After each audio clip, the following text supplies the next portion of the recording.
Hello students, क्या हाल चाल है। उम्मीद करता हूँ कि सब बढ़िया होंगे, जबरदस्त होंगे और बहुत अच्छे से अपना काम कर रहे होंगे। ठीक है ना।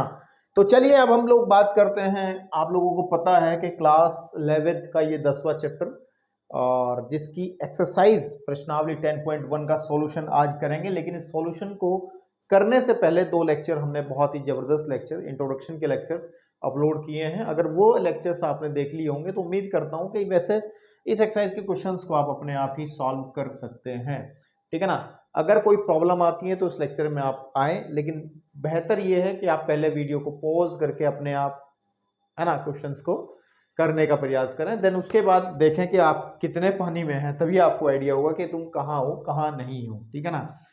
तो इसी क्रम में चलते हैं बेटा। अब हम लोग बात करते हैं पहले क्वेश्चन की। और पहला क्वेश्चन क्या कह रहा है कि कार्तीय तल में एक चतुर्भुज खींचिए। अच्छा, जिसके शीर्ष 4,5, 0,7, 5,-5 एंड -4, -2 है। यही है ना। हाँ ठीक है।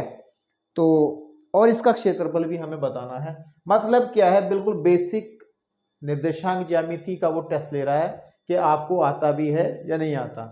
मतलब आप पहले इन पॉइंट्स को जो है कार्तीय तल में प्लॉट करोगे। जैसे मैं चलो बना देता हूँ। सपोज कर लो हमारे पास में ये वाई एक्स हो गया और ये एक्स एक्स हो गया और ये मूल बिंदु हमारा कहीं ना कहीं है। और इधर की तरफ अगर हम ले लें 1, देन 2 और 3, 4, 5, 6, ऐसे ही आप लोग इसको एक्स एक्सेस कह सकते हैं। ध्यान रखें कि एक्स एक्स पे कितनी डिस्टेंस ज़्यादा, -4 है, 5 है। ठीक है। ऐसे ही ऊपर ले लो आप, यहाँ पे 1, फिर 2 एंड 3, 4 एंड 5, देन 6, देन 7, है ना आपके पास में। और ये आपका वाई एक्सेस हो गया। इधर की तरफ नेगेटिव डायरेक्शन में जाएंगे तो ये -1 एंड -2, -3, -4, देन -5 और -6। ऐसे ही ये नेगेटिव एक्स एक्सिस हो गया। नीचे की तरफ जाएंगे। ये सब बेसिक बातें बेटे हो चुकी हैं, हो तो चुकी थी क्लास 9th में ही, लेकिन हम लोगों ने एक रिवीजन करवाया था इंट्रोडक्शन फर्स्ट के अंदर और वहां भी बहुत अच्छे से सब बातें मैंने बताई हैं। तो आप बात करेंगे -1, देन -2 एंड -3, -4, -5, -6 एंड -7। तो अब पहला जो पॉइंट है, इस चतुर्भुज का जो पहला जो शीर्ष है वो -4,5। तो -4,5 का मतलब है कि x is equal to -4, y is equal to 5। तो x पे आप -4 जाओगे और y इज इक्वल टू 5 का मतलब ऊपर जाएंगे। तो आई थिंक कहीं ना कहीं अगर इसको देखा जाए, कहीं ना कहीं ये जो पॉइंट है आपका वो यहाँ को आपको मिल जाएगा। This is the point. ये पॉइंट कौन सा है? -4,5। अगर मैं नेक्स्ट पॉइंट की तरफ बढ़ूं और वह 0,7, it means x is equal to 0 and y is equal to 7 का मतलब यही आ जाएगा यहाँ 0,7।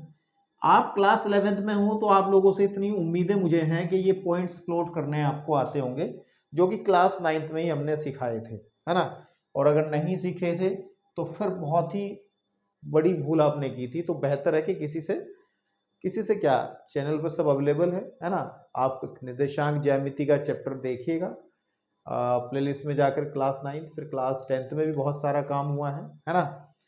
तो अब बढ़ते हैं 5 - 5। तो x is equal to 5 and y is equal to -5 means कहीं ना कहीं इट शुड बी देयर, है ना। It should be there. ठीक है आपके पास में। एंड द फोर्थ पॉइंट है -4 एंड -2। देन -4 तो ये है ही एंड -2 मतलब नीचे की तरफ यहाँ पे हम आ जाएंगे। तो ये पॉइंट जो है वो है इस वाले को भी लिख दो पहले, कौन सा था ये, 5, -5 था। और मेरे बेटे ये वाला है -4, -2। तो अगर मैं इनको ज्वाइन करा दूं, है ना, ये तो सीधा ही आएगा क्योंकि -4 है ना। मैं इनको आपस में ज्वाइन करा दूं, ठीक है ना, मैं इनको आपस में मिला दूं, है ना, तो मेरे पास में एक ऐसी रचना प्राप्त होती है जो कि आपको दिख रही है, है ना। भाई मैं हाथ से मिला रहा हूं, आप लोग स्केल का सहारा आप लोग जब लेंगे तो इसको आराम से बड़े प्यार से ये जहां मिलाना चाहते हो वहीं मिल जाएगा। तो आप देख पा रहे होंगे कि इन चारों पॉइंट से मिलकर मेरा एक चतुर्भुज बना है ना। मेरा एक चतुर्भुज बना है और वो चतुर्भुज जो है उसका नामकरण अगर मैं करना चाहूँ, सपोज कर लो this is the point A, ये बी, इसको हम 0,7 कह सकते हैं, and this is the point number third C, और ये मेरा डी है। तो इतना काम तो हमने कर दिया कि उसने कहा कि चतुर्भुज खींचिए, इतना काम तो मैंने कर दिया।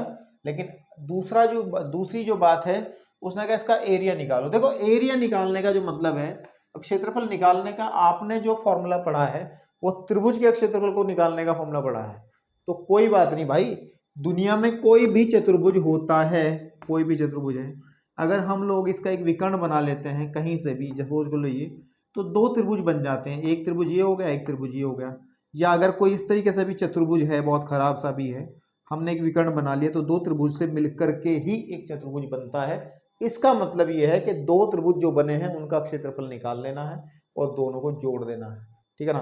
तो आई थिंक आप लोग समझ पा रहे होंगे। तो मैं एक काम कर लेता हूँ, ठीक है, मैं एक काम कर लेता हूँ कि इस आकृति को थोड़ा सा इधर उठा लेता हूँ। इस तरीके से ये आकृति है ना, इस तरीके से ये एक आकृति है जो कि हमने अभी बनाई है, इस तरीके की आकृति है। अगर ध्यान दें तो इसी तरीके की है, और इस पॉइंट को हमने कहा है बी, इस पॉइंट को कहा है हमने ए, इस पॉइंट को कहा हमने डी, और इस पॉइंट को कहा हमने सी। कोऑर्डिनेट ये 0,7 है, और ये आपका -4,5 है, और मेरे बेटे ये वाला है आपका -4,-2 है, और ये वाला जो पॉइंट है दिस इज 5,-5 है ना, 5,-5। तो मेरे भाई अगर मैं एक विकर्ण बना लेता हूँ, सपोज कर लो मैंने ए को सी से ज्वाइन करा लिया, तो मेरे पास दो त्रिभुज हैं अब, है ना, मेरे पास में दो त्रिभुज हैं। तो यानी कि ए को सी से मिलाने से, सी से मिलाने पर, मिलाने, ठीक है ना, मिलाने पर दो त्रिभुज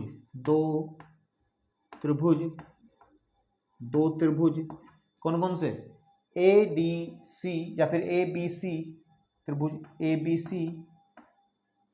बी सी तथा, है ना, तथा एक त्रिभुज दूसरा बनेगा ए डी सी प्राप्त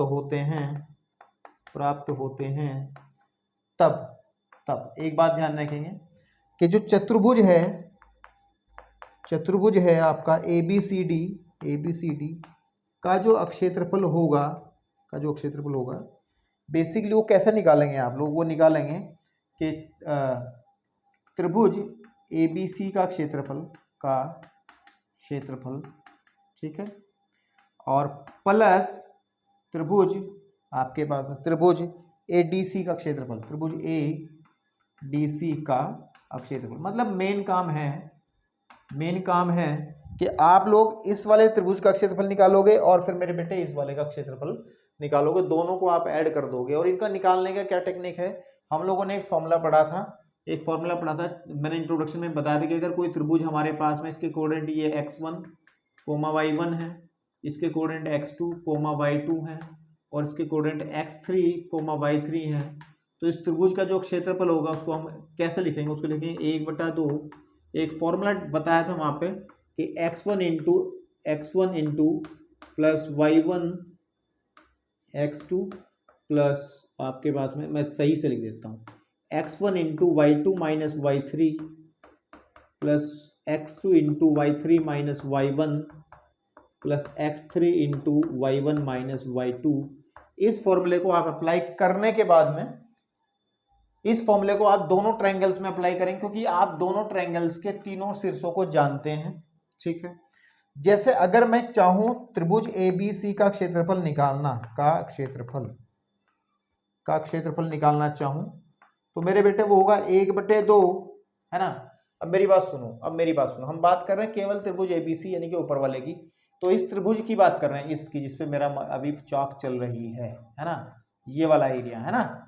तो इसमें ये वाला x1 का काम करेगा, ये y1 का करेगा, ये x2 का काम करेगा, ये y2 का करेगा, और ये x3 होगा, ये y3 होगा।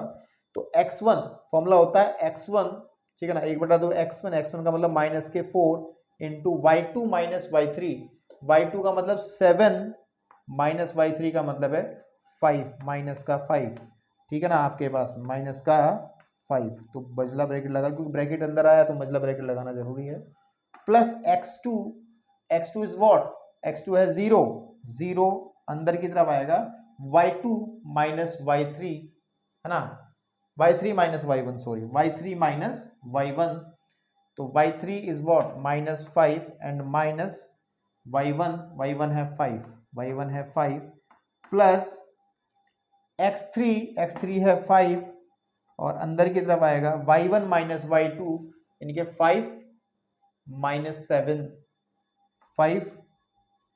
5 माइनस 7 और इसको आप कैलकुलेट कर लोगे आसानी से, तो 1/2 आप देख पाओगे कि यह जाएगा हमारे पास में माइनस माइनस हो गया प्लस, और 7 और 5 12, 12 सत्ते 12 चौक 48, तो ये जाएगा माइनस का 48, ये तो 0 है, पूरा ब्रैकेट खत्म ही हो जाएगा, अंदर बचेगा माइनस का 2 और आपके पास में माइनस का 2 तो 10 आ जाएगा, माइनस के 10, फाइनली आ जाएगा माइनस के 58/2।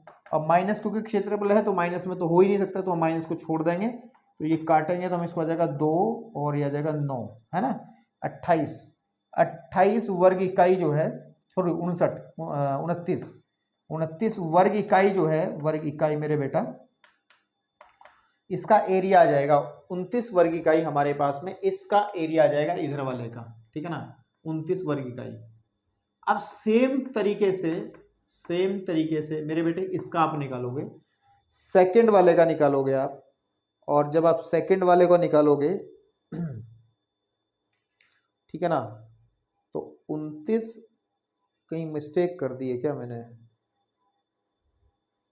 इस वाले में कैलकुलेशन में, देखना जरा, अगर मैं इसको x1 कहूँगा, x1 माइनस का 4, है ना, और ये आ जाएगा 12 चौक 48, ठीक है, ओके, और फिर हम लेना है x2 into y2 minus, sorry दूसरे में आएगा y3 minus y1, minus 4 minus 4 and minus 5, ठीक है, ओके, प्लस x3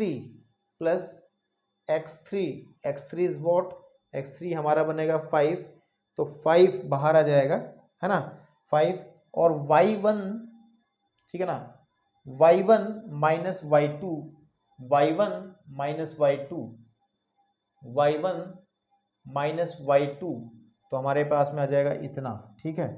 तो जब इसको कैलकुलेट करेंगे हम लोग, तो कहाँ पे यार इसमें आंसर में थोड़ा सा गड़बड़ी महसूस हो रही है, नहीं ठीक तो है, सब सही है। तो अब हमने एक्चुअली निकाला ABC का क्षेत्रफल, तो अब हमें निकालना है दूसरा ये वाला भी, तो मैं उधर वाला हिस्सा थोड़ा सा खाली करना चाहता हूँ क्योंकि मुझे जगह चाहिएगी ना, तो मैं इसको रफ कर रहा हूँ, ठीक है बेटा, ओके। तो अब अगर मैं निकालना चाहता हूँ एरिया ऑफ ट्रायंगल, कौन सा वाला, नीचे वाला, कि त्रिभुज कौन से का क्षेत्रफल निकाल लो, जो ट्रायंगल है त्रिभुज ACD, है ना, ACD या ADC, है ना, ADC भी कह सकते हैं, तो ट्रायंगल ADC का जो क्षेत्रफल बनेगा उसको कैसे निकालेंगे हम, सिंपल सी बात है, 1/2। अब इस केस के अंदर हम लोग क्या कहेंगे, हमारा x1 x2 x3 क्या क्या काउंट होंगे, देखो ये x1 y1 ही रहेगा, और इसको हम x2 y2 कंसीडर कर लेंगे, और इसको x3 y3 कंसीडर कर लेंगे, उस वाले को छोड़ देंगे, तो ये आ जाएगा माइनस का 4 x1 into y2 minus y2 का मतलब है माइनस का 2 माइनस 5, तो ये ब्रैकेट थोड़ा सा चेंज करना पड़ेगा, माइनस का 2 एंड माइनस का 5, ठीक है बेटा, एंड प्लस आपके पास में प्लस, ठीक है, plus x2 is what, minus का 4, ये दोनों -4 थे, हाँ -4 ही तो थे, हाँ ठीक है, तो दैट इज यहाँ पे माइनस का 4 आ जाएगा, और अंदर की तरफ आ जाएगा y2 माइनस y3 ना करके y3 माइनस y1, फॉर्मूले में होता है y3 माइनस y1, तो माइनस का 5 एंड माइनस का 5, तो आपके पास में आ जाएगा, ठीक है ना, माइनस का 5 माइनस का 5, ठीक है, नहीं नहीं माइनस का 5 ही रहेगा। देन x3 का काम कौन कर रहा है मेरा, वो है 5, ठीक है ना, वो है 5 इंटू y1 माइनस y2, यानी कि 5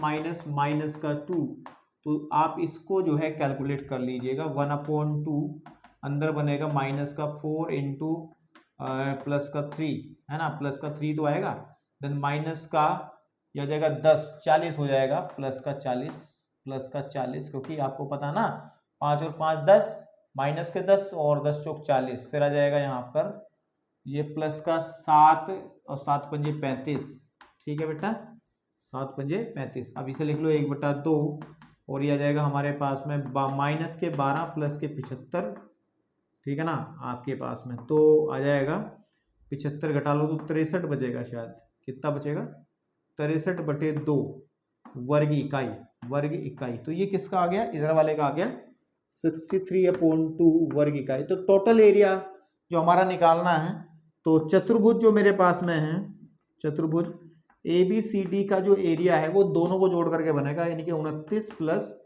63/2, या कैलकुलेट कर लो, ये आ जाएगा 58 प्लस 63/2। इसको जब ऐड करेंगे हम लोग तो 11 का 2 हासिल लगाए, 11 और 1 12, है ना, 12/2, 121/2 वर्ग इकाई जो है आपका आंसर मिलेगा मेरे बेटा, ठीक है ना, 121/2। तो आई थिंक दो बिल्कुल बेसिक एक कोऑर्डिनेट ज्योमेट्री का एप्लीकेशन था, कोई ज़्यादा ट्रिकी नहीं चीज़ें थी वो, अगर आपको पता होंगी चीज़ें तो ये काम अपने आप कर सकते हो। तो चलिए बेटा बढ़ते हैं नेक्स्ट क्वेश्चन की तरफ।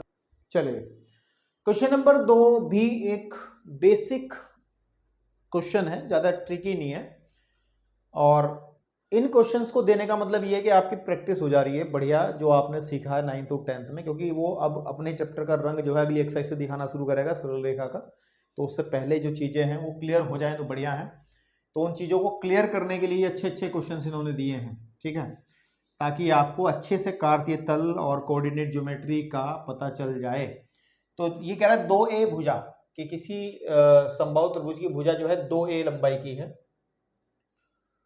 समबाहु त्रिभुज का आधार y अक्ष के अनुदिश इस प्रकार है कि आधार का मध्य बिंदु मूल बिंदु पर है, त्रिभुज के शीर्ष ज्ञात करो। तो एक डायग्राम से सब क्लियर हो जाएगा, टेंशन लेने वाली कोई बात नहीं, बहुत आसानी से। देखो सपोज कर लीजिए ये x एक्सिस है, ये y एक्सिस है ना, और उसने कहा है कि एक त्रिभुज है, समबाहु त्रिभुज है, समबाहु मतलब जिसकी सभी भुजाएं बराबर होती हैं, और उसका जो आधार है y अक्ष के अनुदिश है, और आधार का मध्य बिंदु ये मूल बिंदु बनेगा। इसका मतलब तो ये रहा कि ये अगर सपोज कर लो यहाँ से और यहाँ तक का सपोज कर लो हमने ये डिस्टेंस आपको क्या दे ली, वो 2a है, ये पूरी डिस्टेंस यहाँ से यहाँ तक की 2a है, क्योंकि उसकी भुजा की लंबाई कितनी है 2a है, और हमें पता है क्योंकि मूल बिंदु मध्य बिंदु है तो ये कन्फर्म सी बात है ऊपर वाली डिस्टेंस भी a होगी और नीचे वाली डिस्टेंस भी a, ये a और ये a तभी तो जाकर के 2a बनी होगी,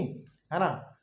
अब ये सीधी सी बात है कि इसका जो तीसरा शीर्ष होगा वो कहीं ना कहीं x एक्सिस पे ही होगा, ऐसे करते हुए, ठीक है मेरे भाई, ऐसे आपके पास में यहीं कहीं को होगा ये वाला। तो हमें शीर्ष निकालना है कि इसके कोऑर्डिनेट क्या होंगे, इसको a कह लो, इस b के कोऑर्डिनेट क्या होंगे और इस c के कोऑर्डिनेट क्या होंगे। दैट्स वेरी सिंपल टू से, अगर मैं इसके कहूँ a के कोऑर्डिनेट आप आराम से निकाल लोगे, क्योंकि ये y अक्ष है और वो x अक्ष है, तो इसके कोऑर्डिनेट तो, क्योंकि दूरी हमने कितनी ली है, ये वाली मूल बिंदु से दूरी कितनी है a है, तो ये आ जाएगी 0,a, चेक कर लो भाई, आपको पता है ना, क्योंकि ये जो पॉइंट है वो y अक्ष पे है, आधार y अक्ष पे है, तो दो शीर्ष तो हमेशा इसके y अक्ष पे ही होंगे, ये वाला और ये वाला। चूंकि मूल बिंदु से दूरी a ली है तो ये a,0 हो जाएगा और ये आ जाएगा, और इसको बात करेंगे हम 0,a ही होगा, लेकिन ये y अक्ष की ऋणात्मक दिशा की तरफ है तो इसको हम माइनस का a कह देंगे। तो दो शीर्ष तो उसके निकाल दिए हमने चित्र से, है ना, चित्र से, कि जो a होगा वो 1,0 और जो c होगा वो 0,a होगा। लेकिन मेरे को चाहिए b। अच्छा, b के कोऑर्डिनेट कैसे लिखे जाएंगे, b के कोऑर्डिनेट लिखने का तरीका ये है, क्योंकि आपको पता है ये बिंदु जो है b जो है वो वाई एक्स एक्स पे है, तो सीधी बात है यहाँ का वाई का मान तो 0 हो जाएगा। लेकिन जो एक्स का मान होगा वो क्या होगा, एक्स का मान जो होगा वो मान होगा आपके पास में, जो डिस्टेंस होगी ये वाली, ठीक है ना, इस डिस्टेंस ओ बी है ना आपके पास में, तो इसके कोऑर्डिनेट क्या हो जाएंगे, O B comma O B comma O B comma 0। तो मतलब क्या है, इस क्वेश्चन के अंदर हमें ओ बी फाइंड आउट करना है। तो आप ध्यान से देखो, अगर मैं देखूं, इसको ओ कह दिया मैंने, अगर आप ध्यान से देखो, हल कर रहा हूं जो ट्राइंगल है ए ओ बी, चेक कर लो किसकी बात कर रहा हूं, ए ओ बी। इसमें आप एक बात ध्यान दो, क्योंकि समबाहु त्रिभुज है तो ये जो डिस्टेंस है ये भी 2a होगी, और ये डिस्टेंस जो है ये भी 2a होगी, है ना, ये निकालनी है, और ये पता है आपको 90 डिग्री होगा। तो ए ओ बी एक 90 डिग्री, ए ओ बी एक 90 डिग्री वाला ट्रायंगल बनेगा, है ना, ट्रायंगल ए ओ बी एक समकोण त्रिभुज है, एक समकोण, ठीक है ना, समकोण त्रिभुज है, त्रिभुज है,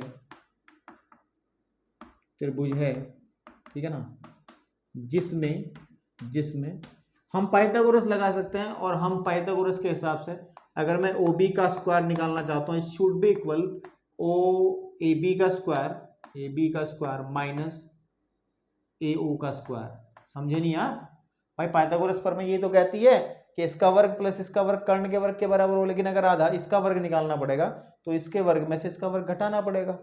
तो सीधी सीधी सी बात है, तो आ जाएगा आपके पास में ओबी का वर्ग मतलब ए बी का मतलब 4a square according to diagram, और ए ओ कितना है वो a स्क्वायर हो जाएगा, दैट इज ओ बी का जो स्क्वायर है, सीधी सी बात ये हुई, वो हो जाएगा 3a स्क्वायर, या ओ बी जो है सिंपली हम उसको a√3 कह देंगे। इसका मतलब ये जो डिस्टेंस है वो यहाँ से यहाँ तक की a√3 होगी, है ना, a√3 होगी। तो अब हम कह सकते हैं कि जो शीर्ष हैं, जो शीर्ष हैं, सबसे पहले अगर मैं ए शीर्ष की बात करूं वो आपका 0, a आ जाएगा, और जो दूसरा शीर्ष बी है वो आ जाएगा ओ बी, यानी कि a√3, 0 आ जाएगा, और जो तीसरा शीर्ष है वो 0, -a आ जाएगा। तो इसमें इतनी बड़ी कोई रॉकेट साइंस नहीं थी जो आपको समझ में ना आए, ठीक है ना आए। तो एक बात हो सकती है इसके अंदर, और वो बात ये हो सकती है, आप लोग सोच रहे होंगे सर आपने ना ये पॉइंट इधर ही क्यों लिया है, ये पॉइंट इधर भी तो हो सकता था, ये ट्रायंगल ऐसे भी तो बन सकता था, बिल्कुल हो सकता था। तो दोनों केस हम डिस्कस कर सकते हैं कि वो यहाँ पे डिस्कस हो जाएगा, कि जब आप अंडरूट लोगे ना सामने वाले का, है ना, आपको पता ही है अंडरूट वाला कॉन्सेप्ट तो पता ही है ना आपको। वो क्या कॉन्सेप्ट होता है कि जब मैं ओ बी निकालूंगा that should be equal, under root तो आएगा 3a स्क्वायर का, लेकिन साथ में प्लस माइनस भी लाएगा, एक प्लस में और एक माइनस का, प्लस का मतलब उधर की तरफ डिस्टेंस और माइनस का मतलब इधर की तरफ वाली, तो आ जाएगा प्लस माइनस a√3। तो एक आंसर तो ये आ जाएगा जब हम लोग प्लस का a√3 लेंगे, और दूसरा जो आंसर आएगा सिर्फ उसके ये भी हो सकते हैं कि a के आ जाएंगे 0, a, और b के आ जाएंगे माइनस का a√3, 0, और तीसरा आ जाएगा 0, -a। तो डिफरेंस सिर्फ इसमें पैदा होगा, क्योंकि एक माइनस में भी आ सकता है प्लस में भी आ सकता है, ऐसी कोई खास बात नहीं है कि आप लोग बी पॉइंट को उधर ही लेंगे, इधर भी ले सकते हैं। इसका मतलब आंसर में दोनों आंसर आने चाहिए, इधर वाला भी और उधर वाला भी, ठीक है ना। चाहो तो इस चित्र को प्रॉपर आप बना के दिखा सकते हो, इधर भी कर सकते हो आप इस तरीके से यहाँ पे, और इस पॉइंट को आप बी डैश कह दो, और बी डैश को कह दो कि ये आपका माइनस का ओ बी, है ना, सॉरी, या माइनस का a√3, 0 होगा, ठीक है ना, इस तरीके से। चलिए बढ़ते हैं क्वेश्चन नंबर 3 की तरफ। चलिए जी, क्वेश्चन नंबर 3 के अंदर भी क्लास 10th वाली ही बात है, लेकिन ध्यान देना है, फिर से कहूंगा कि वो आपके बेसिक कॉन्सेप्ट को तैयार करवा रहा है, ज्यादा कुछ खास नहीं है, लेकिन इसको बहुत अच्छे से समझना है। वो कह रहा है कि दो पॉइंट्स है P और Q के बीच की दूरी ज्ञात करनी है, लेकिन कंडीशन ये है कि अगर PQ YX के समांतर हो तब क्या होगा, और अगर PQ XX के समांतर है तब क्या दूरी होगी। तो मैं दोनों केसेस को डिस्कस कर रहा हूं और चित्र से ही क्लियर होंगे, मैं हल कर रहा हूं। सबसे पहले आप बात देखो, मैं यहीं से करता हूं, है ना, देखो ध्यान से देखना कि सबसे पहले अगर PQ, है ना, P का कोऑर्डिनेट है x1, y1, और साथ में तथा क्यू का कोऑर्डिनेट है x2, y2, है ना।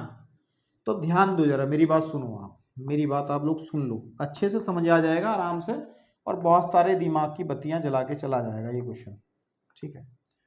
अगर पी क्यू वाई एक्स के समांतर है तो इस शुड भी इधर होगा या इधर होगा, तो एक ही साइड बना लेते हैं। सपोज कर लो वो इधर होगा, और इस पे हमने सपोज कर लिया हमारे पास ये P है, ये क्या है P है, जिसके कोऑर्डिनेट x1 y1 है, और यहाँ पे सपोज कर लो Q है जिसके कोऑर्डिनेट x2 और y2 है। मेरे भाई अब ध्यान से देखो, इस डायग्राम को ध्यान से देखो, इनके बीच की दूरी निकालने में कोई ज़्यादा प्रॉब्लम नहीं है, क्योंकि आप सीधा फॉर्मूला लगाओगे, बीच की दूरी का फॉर्मूला लगाओगे कि पी क्यू बराबर होता है under root of x1 minus x2 का whole square plus y1 minus y2 का होल स्क्वायर। यही फॉर्मूला आप लोग लगाते हो, ठीक है ना। या कुछ लोग क्या करते हैं, उसको x2 माइनस x1 कर लेते हैं, y2 माइनस y1 कर लेते हैं, इससे कोई फर्क नहीं पड़ेगा।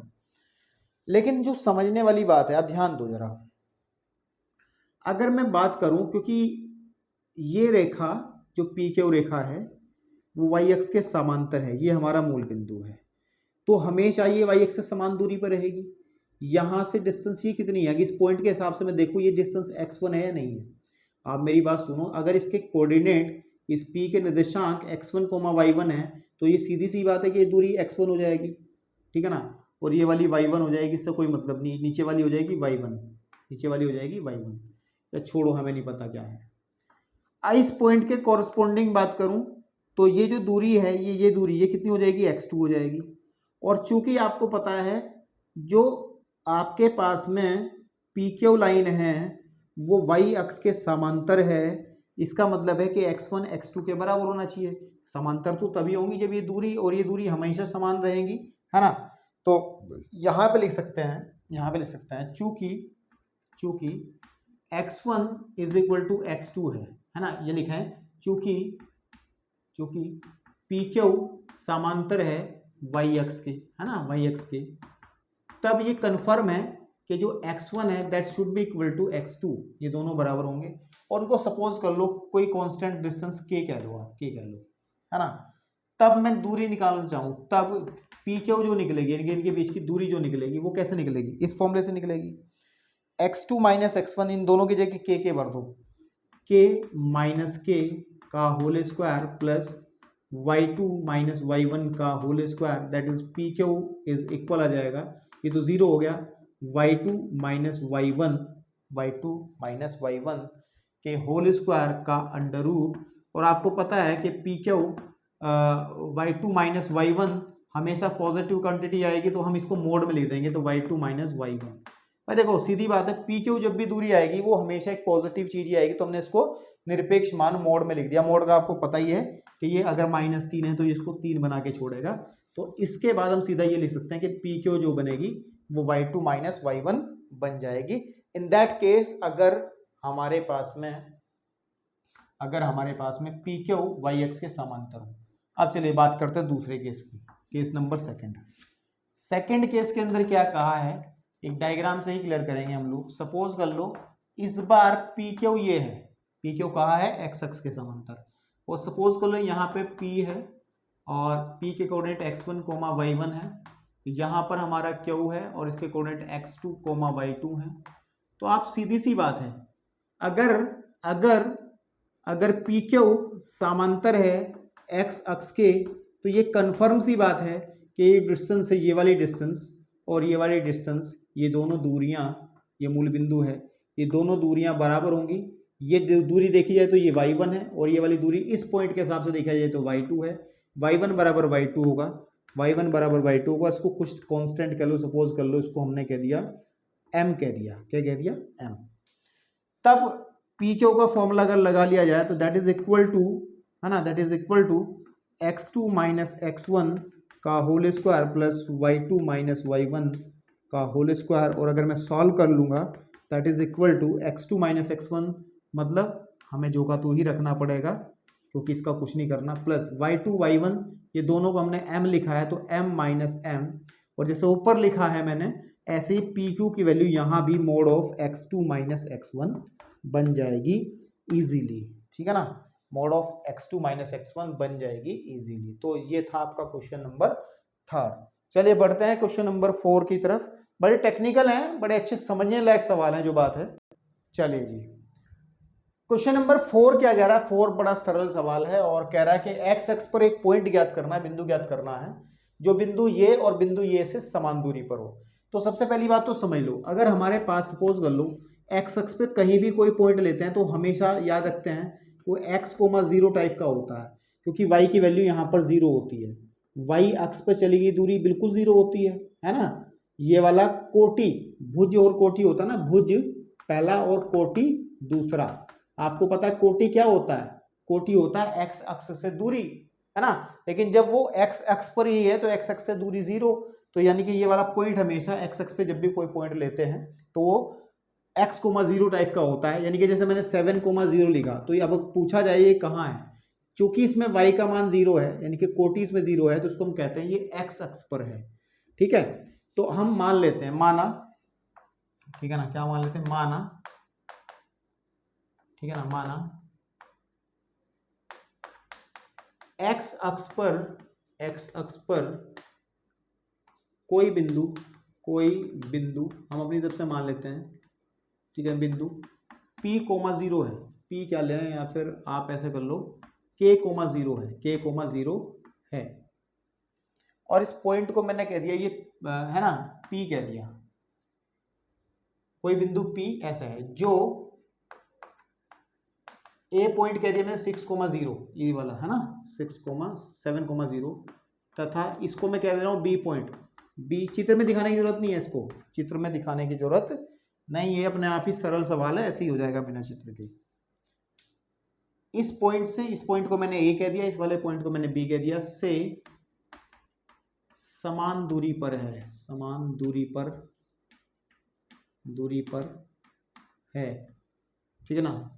तो सीधी सी बात है कि जब समान दूरी पर है तो यानी कि जो AP होगा, AP जो होगा वो हमेशा बराबर होगा BP के। भाई सीधी सी बात है, जब हमें पता है कि ये पॉइंट A है, सपोज कर लो ये पॉइंट B है और कोई हमारे पॉइंट यहाँ पे P है, इसके बीच की दूरी सेम है, समान दूरी पर है। अगर ये 4 मात्रक की दूरी है तो ये भी 4 मात्रक की है, इसका मतलब AP जो है और BP जो दोनों बराबर होंगी, है ना। तो मेरे भाई AP और BP दोनों बराबर है, तो AP कैसे निकलेगा, दूरी वाला सूत्र, और BP भी दूरी वाले सूत्र से निकलेगा। तो AP का मतलब है, आप लोग क्या करेंगे, इस वाले को आपको पता है ना AP का मतलब A का पॉइंट कितना है हमारे पास में, A माना है 7,6 और P कंसीडर करके चले हैं हम लोग K,0, है ना। तो जब मैं AP निकालूंगा, इनके बीच की दूरी निकालूंगा, तो इसको x1 y1 और इसको x2 y2 कह लूंगा। तो x2 माइनस x1 इनके K-7 का होल स्क्वायर प्लस 0 - 6 का होल स्क्वायर इज इक्वल हो जाएगा, यहाँ पे BP कर लो, B के कोऑर्डिनेट कितने हैं, B के कोऑर्डिनेट 3,4 हैं, और हमारा जो P पॉइंट है दैट इज K,0 है ना, K,0 है। तो वही आ जाएगा हमारे पास में कि K-3 का होल स्क्वायर प्लस आपके पास में 0 - 4 का होल स्क्वायर। इस इक्वेशन को हम लोग सॉल्व करते हैं और देखते हैं क्या K की वैल्यू आती है, तो हमें 2 वैल्यू मिल जाएंगी। तो आ जाएगा हमारे पास में, दोनों साइड्स का स्क्वायर कर लो तो रूट हट जाएगा, तो हो जाएगा K² plus K49 minus K14K and plus K36 is equal to K² plus K कितना आ जाएगा बेटा 9 - K6K और प्लस K16, K² से K² कैंसिल आउट हो जाएगा, K² से K² क्या हो जाएगा, कैंसिल आउट हो जाएगा हमारे पास में, ठीक है बेटा। और अगर देखा जाए 49 और 36 हो गए हमारे पास में 75 minus K14K is equal to आ जाएगा ये आ जाएगा 25 माइनस का 6K, K को उधर ले जाओ और इसको उधर लेके जाओ, तो आ जाएगा minus K14K plus K6K is equal to 25 minus 75, ठीक है ना। तो ये बचेगा हमारे पास में माइनस का 8K is equal to minus के 50, माइनस से माइनस कटेगा तो K इज इक्वल टू हो जाएगा 50/8, है ना, या फिर K का मान सही तरीके से हो जाएगा 25/4, ठीक है ना, 25/4 या 15/4, क्योंकि हम जब घटाएंगे इसको, जरा एक बात देख लें, 49 और 36 85 होंगे, कितने होंगे 85, और जब यहाँ 85 में से घटेगा तो यहाँ आ जाएगा हमारा 60, ठीक है, और 60/8,